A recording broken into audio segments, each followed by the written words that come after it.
Take one, it's free. Take two, share. It's everywhere and it's growing fast.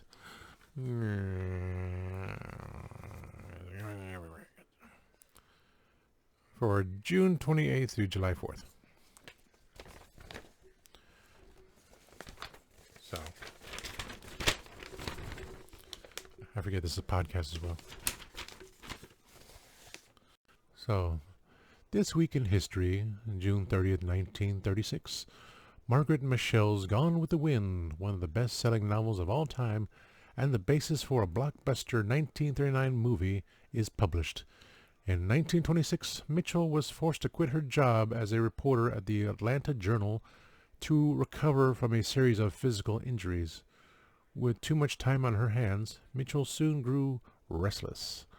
Working on a Remington typewriter, a gift from her husband, Mitchell began telling the story of Atlanta belle named Pansy O'Hara. July 1st, 1984. The Motion Picture Association of America, MPAA, which oversees a voluntary rating system for movies, introduces a new rating, PG-13. The MPAA, which was founded in 1922 as a trade group representing the American film industry, announced its first rating system on November 1st, 1968, in response to groups seeking better guidelines to help parents determine whether a movie was child appropriate. Ironically, PG-13 is seems to be a little more raunchier than rated R.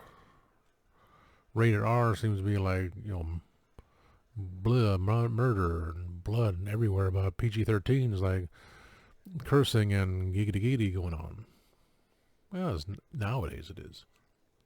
So, and that's the sad part is 13-year-olds, they know about this stuff, so they're making it say, well, you have to be 13 at least to know, watch this stuff. But R, if you want to see blood and guts and gore, that's rated R movie, man. That's 17 up. That's how society keeps failing. One more. July 3rd, 2012. Ooh, today's date. Andy Griffith, famous for his role as the good-hearted small-town sheriff of fictional Mayberry, North Carolina, on the iconic 1960 sitcom The Andy Griffith Show, dies at age 86 at his North Carolina home.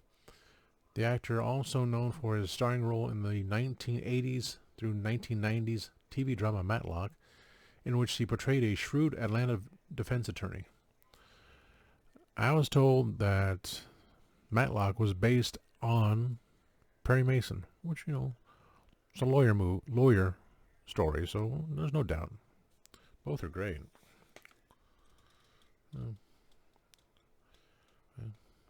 Andy, I hope all is well as you're looking down on us saying, yep, that's not Mayberry.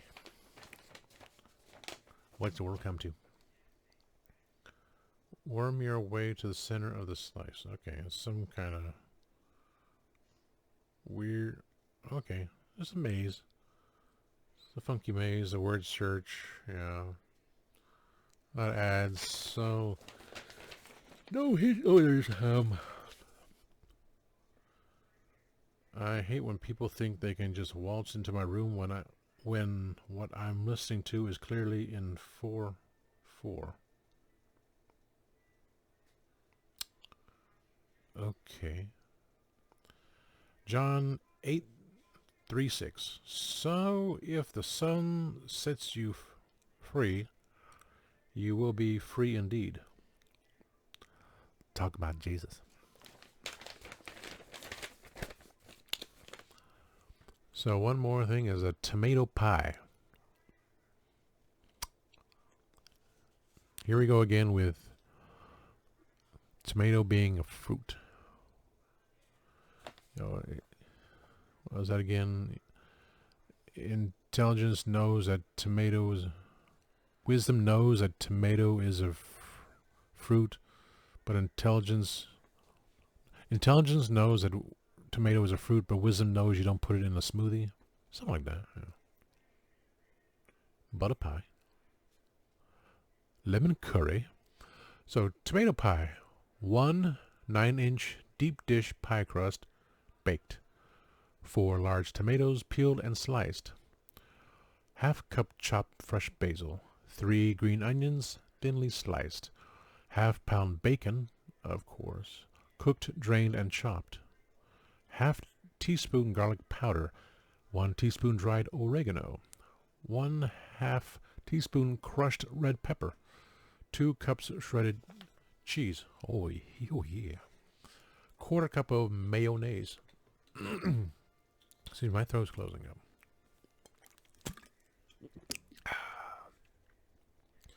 I mean, the bacon and the cheese, But, okay. Preheat oven to 375 degrees Fahrenheit. For all you Americans. In alternating layers, fill pastry shell with tomatoes, basil, scallions. Did I mention scallions first of all? And I'm looking back here. I do not see anything said about scallions. So, in alternating layers, fill pastry shell with tomatoes, basil, yes, scallions, that I mentioned earlier, bacon, garlic powder, oregano, and red pepper. I know I mentioned, yeah, red pepper. In a small bowl, mix cheese with mayonnaise. I can go for that.